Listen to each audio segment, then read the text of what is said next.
इंसानियत जो पार्टी ऐसी है सर, बहुत पार्टी में मैंने काम किया, लेकिन जो इंसानियत पार्टी के जैसे अभी तक मेरे को पार्टी मिला नहीं था। और इंसानियत पार्टी सबको लेके चलती है, इसके लिए मैंने ये पार्टी चुना सर। कितना सहमति है और आप धारावी के इस विषय को लेके ही क्यों चुनाव लड़ रहे हैं? धारावी में क्यों है, ये स्लम एरिया है, मुंबई का एक स्लम एरिया है, उसका डेवलपमेंट का प्रायोरिटी हमारी पार्टी देनी चाहती है। इसलिए धारावी में हम हमारी पार्टी का ऑफिस ओपनिंग करने के लिए एक वीक में पार्टी की ऑफिस भी ओपनिंग हो जाएगी। इंसानियत पार्टी जिंदाबाद। इंसानियत पार्टी जिंदाबाद। अपना चालू हो गया।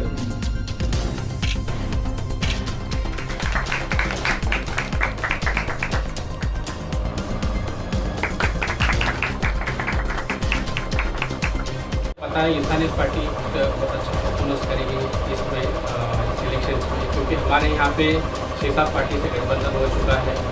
तो इसलिए रिपीट कर रहा हूँ कि हमारे साहब आए हैं, बहुत थैंक यू सो मच कि आपने हमारे इस प्रोग्राम में आए।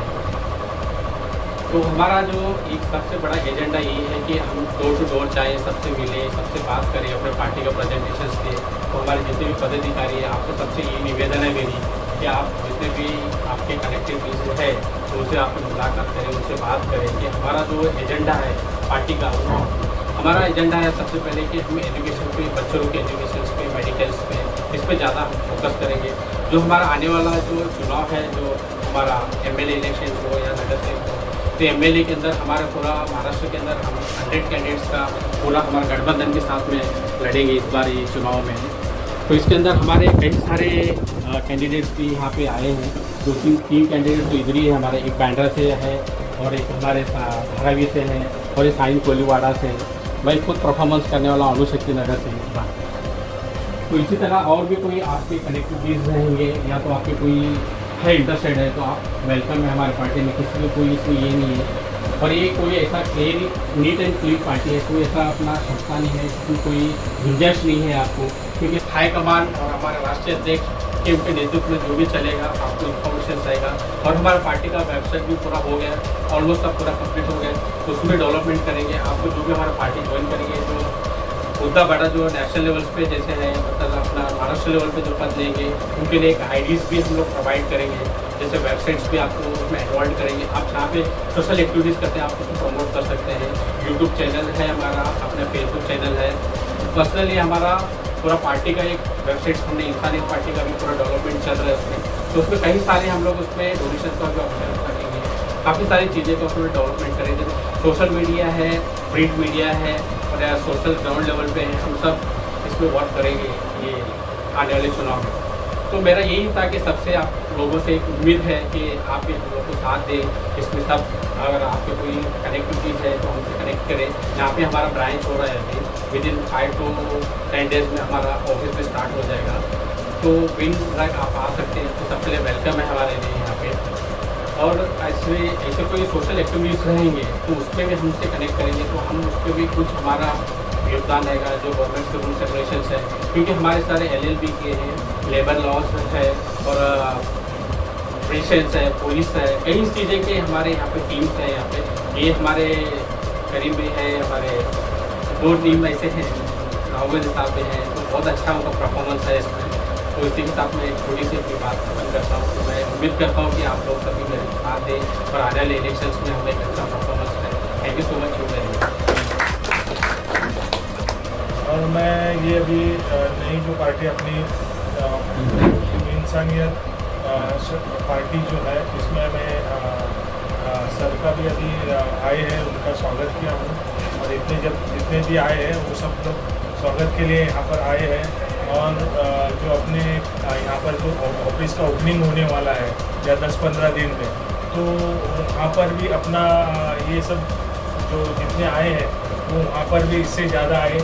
और जो मैडम जी को और जो अपना MLA सिलेक्शन के लिए कैंडिडेट भी सिलेक्ट किया हुआ है, तो उसके बारे में मैं इनके लिए शुभकामनाएं देता हूँ कि जल्दी से जल्दी ये हो जाए, डिक्लेयर हो जाए।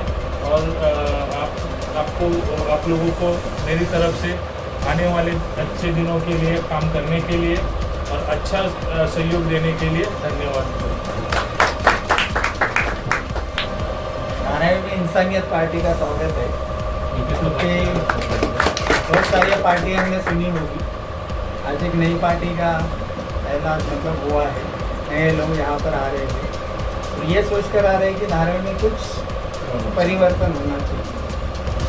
पहले तो मैं सर आपने जो बातें कही उस बातों से सहमत हूँ, लेकिन धारावी पॉलिटिशियंस इतने गंदा पॉलिटिशियंस है कि जिसको हम नहीं सोच सकते उस स्तर पर उधर जाकर काम कर रहे हैं। हम लोग तो इंसानियत के लिए काम कर रहे थे, हमें जो ग्राउंड लेवल है उसको लेकर हमको काम करना है, लोगों में परिवर्तन लाना है। इसके लिए हमें हर जगह, हर चौराहे पे, हर नुक्कड़ पे, हर गली में, हर नाके पे इंसानियत पार्टी का जो अहम भूमिका है उस भूमिका को लेकर हमको चलना चाहिए। क्योंकि आपने देखा होगा कि यहाँ पर बहुत सालों से कांग्रेस का राज चल रहा है या शिवसेना का राज चल रहा है या बहुत सारे पार्टियों का अपने अपने हिसाब से काम कर रहे हैं, और हम लोग उसमें सब नए लोग हैं, हमारे कैंडिडेट भी नए हैं और हमारे कैंडिडेट उतने चैप्टर भी नहीं है जितने वो लोग हैं। तो ये सारी चीज़ों को ध्यान में रखकर अगर हम इसके बारे में सोचेंगे, और आपने जैसे कहा कि ऑफिस तो आप खोल सकते हो, लेकिन जिस दिन अपना ऑफिस खुलेगा उस दिन इतना माहौल बनना चाहिए कि लोगों को लगना चाहिए कि यहाँ कुछ नया हो रहा है, उसको परिवर्तन होने वाला है।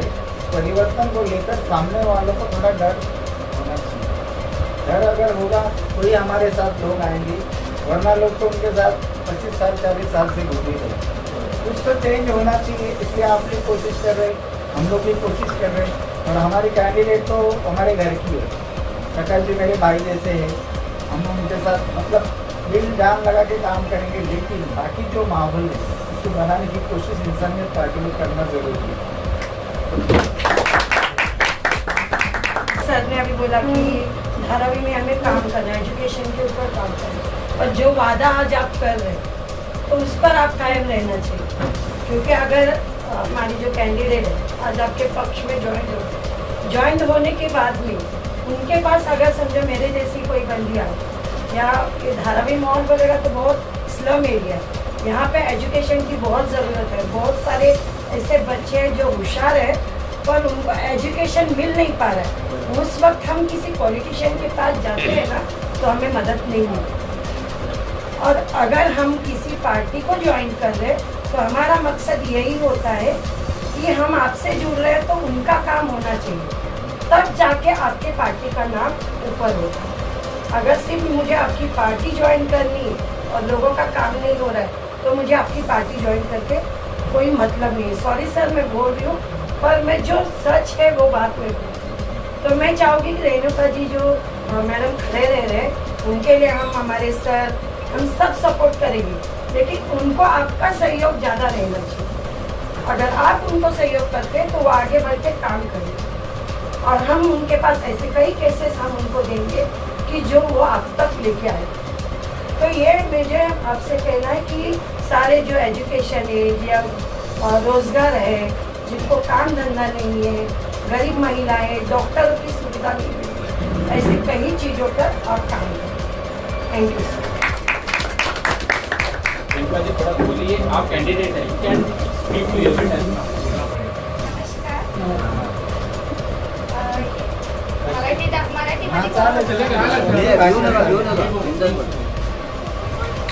माझं नाव तरी सगळ्यांना माहिती आहे, रेणुका प्रकाश भटकंडी, आणि मी काही वर्ष काँग्रेसमध्ये पण काम केलेली आहे आणि राष्ट्रवादीमध्ये पण केलेली आहे। तर राष्ट्रवादीमध्ये तरी मला ॲक्च्युली कॅन्डिडेटसाठी तिकीट पण भेटत होती, पण मध्ये जरा एकदा आल्यामुळे ते तिकीट पण मी स्वतःहून बोलली, मी कॅन्सल केली, मला पाहिजे नाही म्हणून। आणि काही संस्था पण चालवत होतो आम्ही, पुण्यामध्ये पण आमचा संस्था होता, आणि 10 वर्ष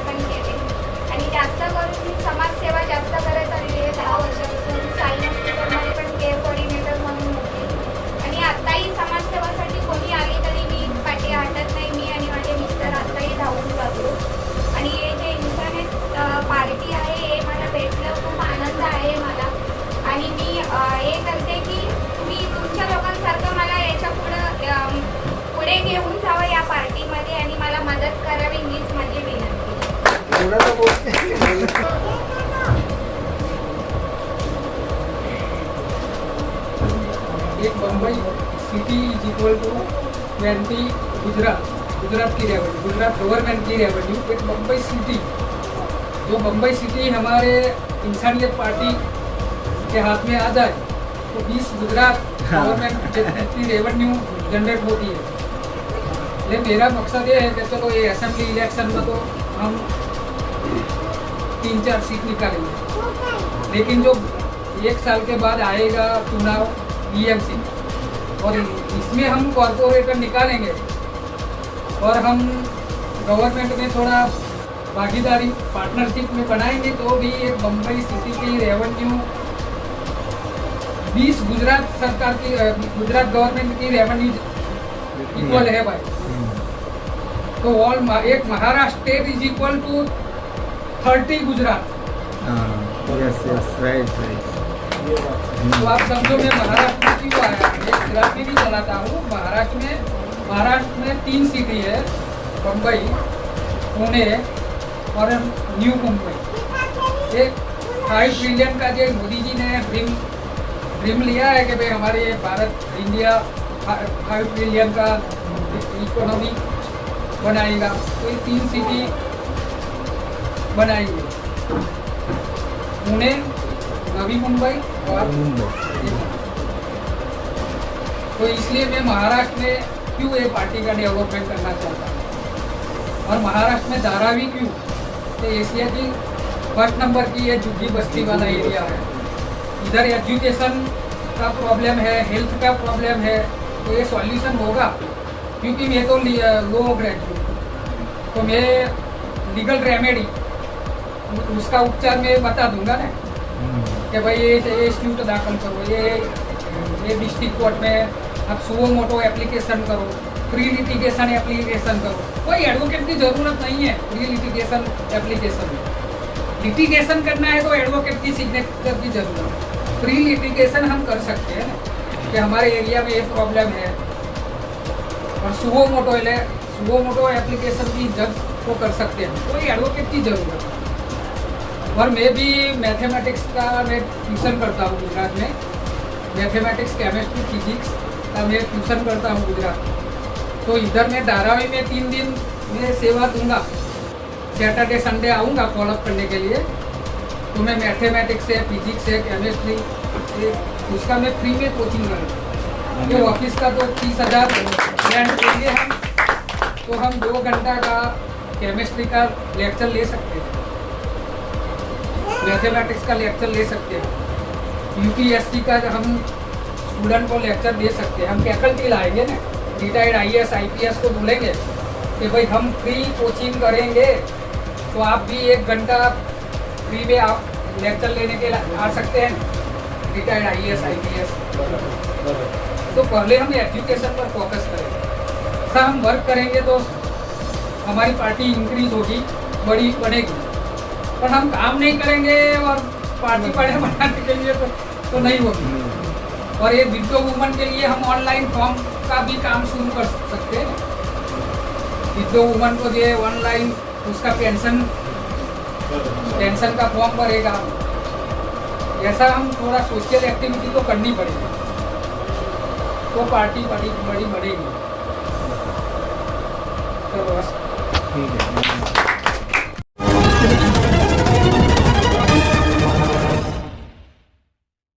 हमारे heart of Mumbai news channel को सब्सक्राइब करें और बेल आइकन दबाना ना भूलें। इससे मौजूद हूँ मुंबई के धारावी में। देखिए, जब से महाराष्ट्र चुनाव का जो आगाज हुआ है उसके बाद से आप देख सकते हैं कि महाराष्ट्र जैसे क्षेत्र में बड़े बड़े नेताओं का आगमन हो चुका है। आज से कुछ दिन पहले हमने भारतीय जनता पार्टी के जो अमित शाह जी को देखा था, आज शायद नरेंद्र मोदी जी का दौरा था। इसी के साथ में धारावी जैसे क्षेत्र में हमारे सामने देखिए एक ऐसी शख्सियत मौजूद है जो इंसानियत पार्टी के राष्ट्रीय अध्यक्ष है, जो आज धारावी जैसे क्षेत्र में इन्होंने विजिट किया है और बहुत से लोगों को इन्होंने संबोधित किया है। उसके बाद में इन्होंने धारावी में कैंडिडेट को इन्होंने चुना है। हमारे सामने जो राष्ट्रीय अध्यक्ष इंसानियत पार्टी के जितेंद्र जी, उनसे जानना चाहेंगे उनका क्या कहना। सर, धारावी, पहले तो धारावी में आपका स्वागत है।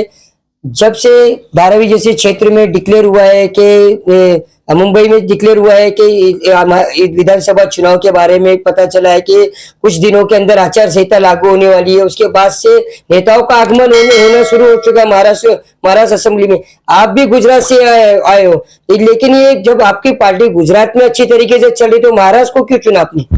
महाराष्ट्र में असेंबली का इलेक्शन आ रहा है, एक वीक में तो ओल्ड डिसिप्लिनरी आचार संहिता शुरू हो जाएगी। तो हमने 15 कैंडिडेट का एक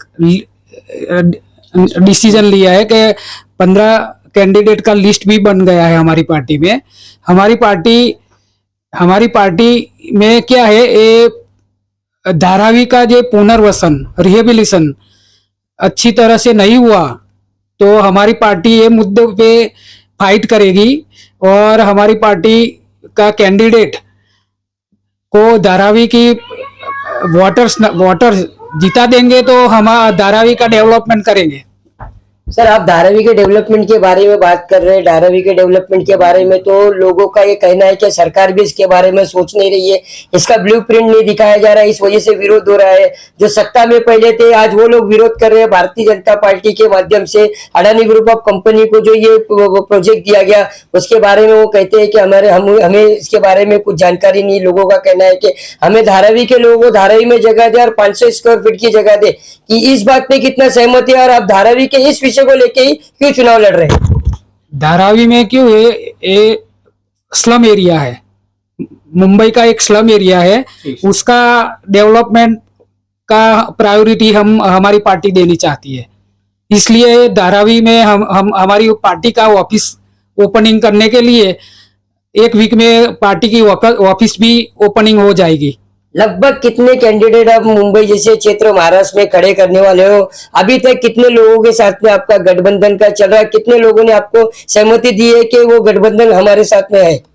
ये हमारा महाराष्ट्र स्टेट का प्रेसिडेंट यासीन मुजावर जी, उसके साथ आप डिस्कस कर सकते हैं। जी, जैसे कि अभी सर ने बताया है कि महाराष्ट्र में आप लोगों के हमने सुना है कि कुछ पार्टियों से गठबंधन है, ऐसे कितने कैंडिडेट आप यहाँ से खड़ा करने वाले और पहले शुरुआत आपने धारावी को क्यों चुना?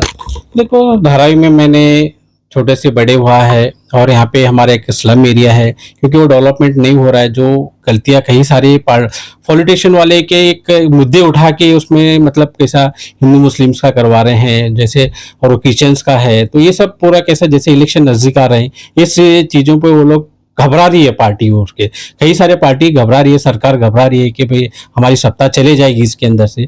तो इस मुद्दे पे हमारी इंसानियत पार्टी एक बहुत अच्छा परफॉर्मेंस करेगी और हमारी इंसानियत पार्टी जो है 15 कैंडिडेट पे पूरा विस्तार किया है और उसका पूरा ब्लू चार्ट पूरा निकला है। हमने ऑलरेडी 3-4 कैंडिडेट का डिक्लेयर किया है। जैसे हमारे 6 पार्टी के गठबंधन में हमारा महाराष्ट्र में हो रहा है, तो 6 पार्टी जैसे जनता दल है, अपना भीम आर्मी है और कई सारी ऐसी पार्टीज जो है, एक बहुत बड़ा प्रेस कॉन्फ्रेंस होगा, हम उसमें पूरा क्लैरिटी आपको बता देंगे। यासीन जी, आप बता रहे हो 15 कैंडिडेट खड़े करने वाले हो, लेकिन सरकार जो यहाँ पे महिलाओं को साथ में जोड़ रही है, महिलाओं को यहाँ पे पैसे दिए जा रहे हैं, लड़की बहन लड़का भाव योजना के माध्यम से। आप लोग तो कुछ भी नहीं दे रहे, लेकिन क्या ग्राउंड पे आप लोग इलेक्शन लड़ेंगे जब आप किसी को कुछ नहीं दे रहे तो आपको वोट कैसे मिलेगा? देखो, वो एक पॉलिटिशियंस का एक ये है, क्योंकि वो लाडली बहन जब तक सरकार है तब तक ही मिलेगा, जिस दिन सरकार चले जाएगी तो आपको कुछ मिलेगा नहीं। वो एक डेटा कलेक्टर का एक प्रोसीजर है, तो वो उस तरह नहीं है हमारा। हम ग्राउंड लेवल पे काम करने वाले, मेडिकल और एजुकेशन लेवल पे अच्छा सा हम लोग परफॉर्मेंस करेंगे। उसमें ऐसा कुछ है नहीं कि हम लोग डोर टू डोर जा रहे हैं। देखो, हमारा कैसा है, इंसानियत हम सब एक है और हमारी पार्टी जो महिलाओं के लिए 50% आरक्षण है, हमारी पार्टी के अंदर 50% हम महिलाओं को ही हम चॉइस करेंगे इसमें। उसके बाद जो है हमारा बाकी का जो है नॉर्मली सब जैसे पार्टी का लेवल है वो करेंगे। एक ऐसी एक पार्टी हमारी है कि इंसानियत पार्टी की महिलाओं को सबसे ज्यादा प्रावधान करती है। सर, धारावी में इस वक्त जो माहौल है उस माहौल को शायद आपको भी पता होगा, इस माहौल के बारे में। इस माहौल को देखते हुए भी आपने जो धारावी जैसे क्षेत्र में कैंडिडेट को आपने चूज किया है, तो इसके बारे में क्या कहना चाहिए? इसके बारे में हमारी इंसानियत पार्टी सेकुलर पार्टी है और हमारी पार्टी सबको लेके चलती है। कोई भी कास्ट हो ऐसा कोई नहीं है, लेकिन यहाँ पे जो धारावी का स्लम ऐसे माना जाना ये है टुकड़ा है, इसके लिए अडानी को बिठाया गया है और गरीबों को घर ना देने के वो इन्होंने पॉलिटिक्स लोग काम कर रहे हैं। और ये जो सरकार अभी ये बनी है, ये जो 1500 क्या नाम है लाडली की जो दे रही है, जब तक इनकी सरकार है तब तक दे रही है। ये सब जनता को बेवकूफ बना रहे हैं। और हमारी इंसानियत पार्टी है, सेकुलर पार्टी है, सबको लेके चलेगी। एजुकेशन है और क्या नाम है महंगाई है, बेरोजगारी है, हाँ, इसके बारे में इंसानियत पार्टी हमारी काम करेगी।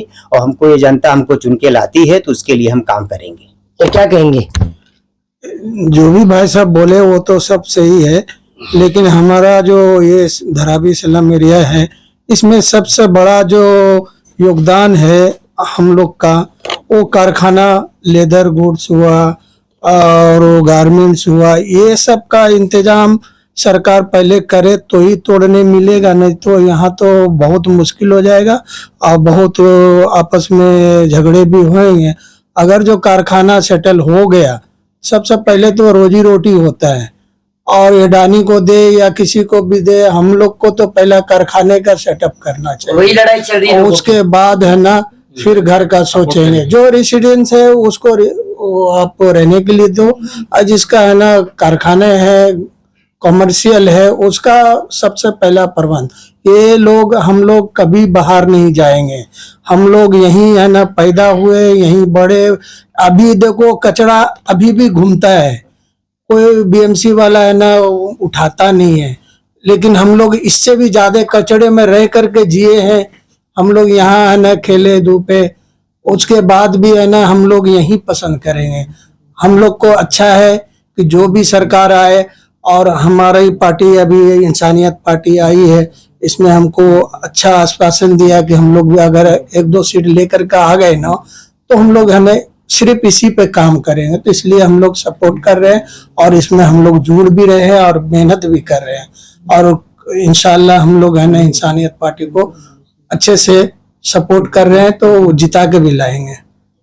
कि इंसानियत पार्टी के सारे जो यहाँ पे पदाधिकारी है, हमारे सामने राष्ट्रीय अध्यक्ष बैठे हैं, यहाँ पे सब महाराष्ट्र के भी जो पदाधिकारी है, हमारे सामने जो धारावी जैसे क्षेत्र में जो इन्होंने जो एक कैंडिडेट चुना है, हमारे सामने रेणुका मैडम जी है, जो काफी सालों से सोशल वर्क कर रहे हैं धारावी जैसे क्षेत्र में, और इनको आज इंसानियत पार्टी के माध्यम से यहाँ पे कैंडिडेट इन्होंने डिक्लेयर किया, उनसे जानना चाहिए। मैडम, पहले तो आपको स्वागत है कि आपको इंसानियत पार्टी के माध्यम से धारावी जैसे क्षेत्र का कैंडिडेट चुना गया है। आप काफी बार चुनाव लड़े, आप काफी सालों से सोशल वर्क कर रहे। धारावी नहीं, मुंबई नहीं, महाराष्ट्र में से बहुत सी बड़ी बड़ी पॉलिटिकल पार्टी है, लेकिन आपने इंसानियत पार्टी को ही क्यों चुना? इंसानियत जो पार्टी ऐसी है सर, बहुत पार्टी में मैंने काम किया, लेकिन जो इंसानियत पार्टी के जैसे अभी तक मेरे को पार्टी मिला नहीं था, और इंसानियत पार्टी सबको लेके चलती है, इसके लिए मैंने ये पार्टी चुना सर। तो पहली शुरुआत कैसी रहेगी? अभी तो चुनाव तो डेट डिक्लेयर होने वाली है, तो आपके माध्यम से धारावी जैसे क्षेत्र में माहौल कैसा आपको पता है, और सरकार उसमें 1500 रुपया खाते में महिलाओं को डाले, तो आप कैसे महिलाओं को जोड़ोगी? सर महिलाओं को जोड़ेंगे, जब तक सरकार रहेगा तब तक, जो नया अभी जो सरकार है वो सरकार रहेगा तब तक ही 1500 रुपए मिलेगा ना सर। सरकार जाने के बाद कहाँ से 1500 रुपए मिलेगा? फिर महिला लोग का वही चालू होएगा। तो आप उम्मीद रखते हैं कि धारावी जैसे क्षेत्र में अब आमदार बन के आएंगे? आएंगे सर, क्यों नहीं आएंगे, जरूर आएंगे। और सोशल वर्कर का काम कर चुकी हूँ मैं, और मुझे पता है कि लोग मेरे साथ में जुड़ेंगे। और पहली बात तो मेरे को सोशल वर्कर करना बहुत पसंद है, और पहले से मैं करते आई हूँ। और सोशल वर्कर में जो जितना महिलाएं है, जो गरीब महिलाएं है, रोजगार है, जहाँ पे अपना बोलते हैं ना, जहाँ पे नशा, जो लड़के लोग है, जो छोटे पकड़ के बड़े लड़के लोग है, धारावी एक ऐसा एरिया है कि जो नशा विशा बहुत चल रहा है, तो उसका ऊपर भी हम लोग काम करेंगे।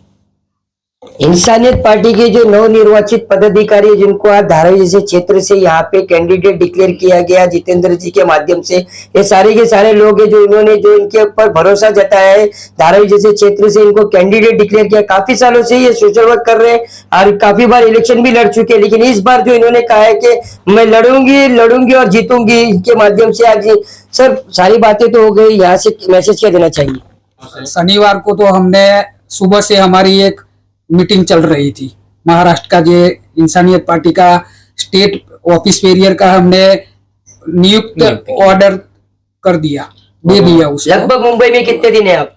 मुंबई में मंडे तक रहूंगा, सोमवार तक। और सबके साथ हम मुलाकात करेंगे और 15 सीट का असेंबली चुनाव में 15 कैंडिडेट तो हमने डिक्लेयर कर दिया है, हमारी बना दी है फाइल उसकी, लेकिन हम 50 सीट पर हमारा फोकस है। सर मैं क्या नाम है इंसानियत पार्टी का महाराष्ट्र महासचिव में हूँ और एमपी भी लड़ चुका हूँ, बांद्रा से अभी एमएलए में भी नॉर्थ सेंटर से लड़ चुका हूँ और अभी एमएलए का भी हमारा लड़ेंगे बांद्रा वेस्ट से। और वहाँ का जो कुछ झुग्गियाँ थी जो इस सप्तम बैठे हुए हैं उनको भी उन्होंने बेघर कर दिया है, उनको वादा किया है घर देने का, लेकिन जो फाइल उनको दिया है साइन कराए हैं उसमें लिखा नहीं है कि हम उनको घर देंगे और उन्होंने पेपर भी छुपा रहे साइन करके रख रहे हैं और जिसका घर तोड़े हैं उनको पेपर भी नहीं दिए।